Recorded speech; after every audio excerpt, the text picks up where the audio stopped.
አንድ ሰው ራሱ ካቋቋመው ኩባንያ ውስጥ ተባረረ።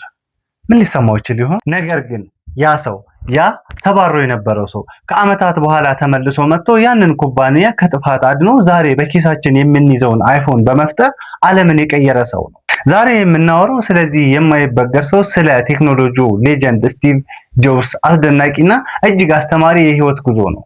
ይህ ከዜሮ እስከ ስኬት ነው። ስቲቭ ጆብስ ጉዞውን የጀመረው በራሱ መኖሪያ ቤት ገራዥ ውስጥ ነበረ።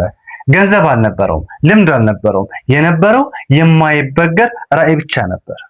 ነገር ግን የስኬት መንገዱ አልጋ ባልጋ አልነበረም። ታዲያ በራሱ አምኖ ከገነባው ኩባንያ አፕል ውስጥ በተፈጠረ አለመግባባት በቦርድ አባላት ውሳኔ ከኩባንያው ተባረረ። አስቡት እንግዲህ የገነባችሁ ቤት ፈርሶ ከቁንጮ ወደ ታች ሲወርድ ማየት ምን ያህል ይከብዳል። ብዙ ሰዎች እንደዚህ አይነት ሲቹዌሽን ሲገጥማቸው ራሳቸው ህይወታቸውን ሲያበላሹ ይታያል። ነገር ግን ስቲቭ ጆብስ አንድ ሚስጥር ያውቅ ነበር። ውድቀት የመጨረሻ ማቆሚያ ሳይሆን አዲስ ጅማሮ ነው። ከተባረረም በኋላ ታዲያ አዳዲስ ነገሮችን መማርና መፍጠር ቀጠለ። የበለጠ ጠንካራ ሆኖ ተመለሰ።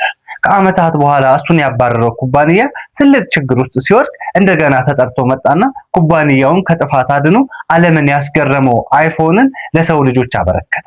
ዛሬ አይሳካልህም የተባልክበት ቦታ ሊሆን ይችላል ያለው። ሰዎች ሊተቹ፣ መንገዱም ጨለማ ሊመስል ይችላል። ነገር ግን አስታውስ፣ ስቲቭ ጆብስ ከተባረረበት ገራዥ ተነስቶ አፕልን እስከ መፍጠር ከደረሰ አንተ አሁን ካለህበት የባዶነት ስሜት ተነስተህ ህይወትህን አሸናፊ ማድረግ ትችላለህ። ቁልፉ መውደቅ ሳይሆን ከወደቅበት በ7 እጥፍ ኃይል መነሳት ነው። ትግልህ፣ ጥረትህ፣ ጽናትህ ፍሬ ነገ ያፈራል። ታሪክህም ይቀየራል።